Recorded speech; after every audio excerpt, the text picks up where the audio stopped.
Hi, everybody. Once again, this is Old Dude coming at you again with my studies in this dance that I've come to love, liquid dancing or liquid movement.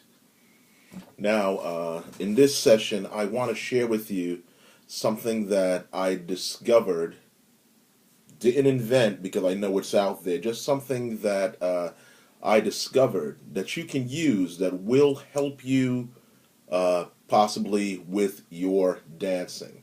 And for lack of a better term, I'm going to control it. I'm going to control it. I'm going to call it controlling, I guess.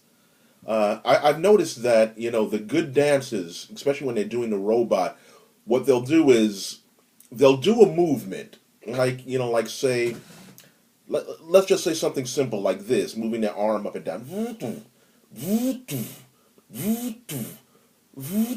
They'll do something like that, right? Not the sound, but just raising the arm up and down. Now, and you can do that, kind of robotic, where it's stiff, where you're doing your dime stopping and everything, But to get more of a robotic effect, I noticed that if they're raising something up, they'll go down, right? If they're raising something down, putting something down, they'll go up, like this. Now, this is a very simple concept, okay? And I talked about it before with, doing small liquid like this. His arm goes up, you kind of do like that. So I began to think about, well, how would this relate to other movements? Because if you're going to be a robot, essentially you're going to be a machine, right? So you got to think about how a machine would work. Well, with a machine, certain actions trigger other kind of actions, and so I began to experiment with different movements, and I know once you get this principle, it will help your liquid. We'll start with this movement right here. I call it the tying and untying of hands. I saw Mr. Wiggles do this. Okay? This is all this is, tying, and untying. Okay? Now, when I examined this movement, I said, well, it looks like he has a lever that he's just turning, like you're turning, a knob.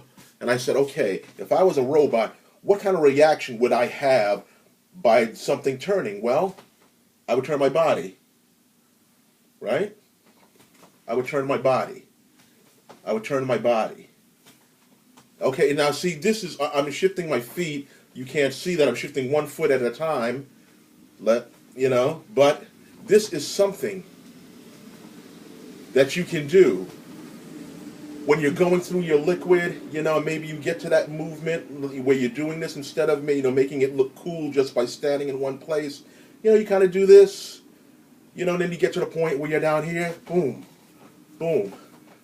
Very simple kind of movement, but you're going with that principle of when I do something, I'm a robot, and my body is going to react, to what I do.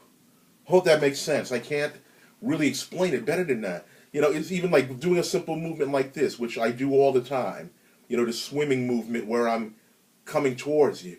It comes to the point where I'm at the end, okay? And then I'll just come back sometimes. But what I started doing was, okay, boom, boom, two steps, boom, boom. Okay? Now if you're doing it with a robot,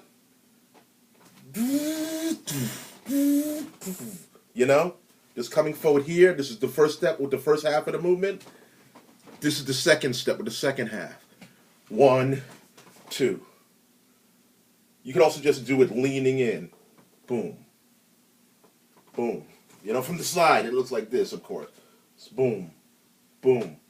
Boom. And just that one concept of when an action goes out and it reaches its end, how would I react if it's pulling me back in, even with something like this? Boom, boom, boom, boom.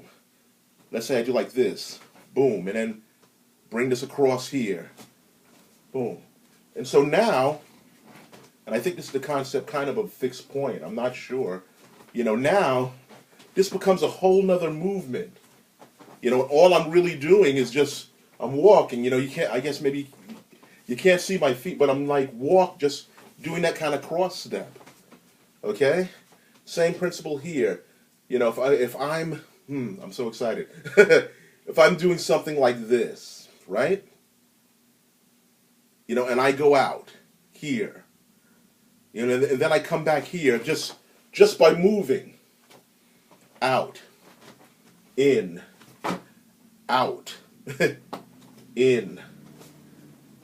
I mean, it's a simple movement that I'm doing I'm just like moving my feet back and forth, but it adds more of a dimension, and it's easy, to do just by concentrating on that aspect of what I call controlling, for lack of a better word. So start getting in your mind when you're practicing, that if I do some motion and I come to the end, how can I make it so that the rest of my body gets involved, like a robot, would. Start thinking about things like that. Now, the reason why I think these things are important, because what they will do, they'll get you out of I got to search online for how somebody else does this particular kind of move. And so if you get this concept down in your head, you'll become an innovator of your own dance rather than imitating a movement that somebody else does. And there's a big difference of that. One of my subscribers, and the guy who I was inspired by, called the King of South Carolina, this is one of the things that he just kind of got across to me. You've got to find your own dance by experimenting with different things, okay? And, see if this concept, works for you, because once it does, you'll no longer have to copy anybody. You'll be thinking of your own moves. So this is Old Dude. Remember to comment,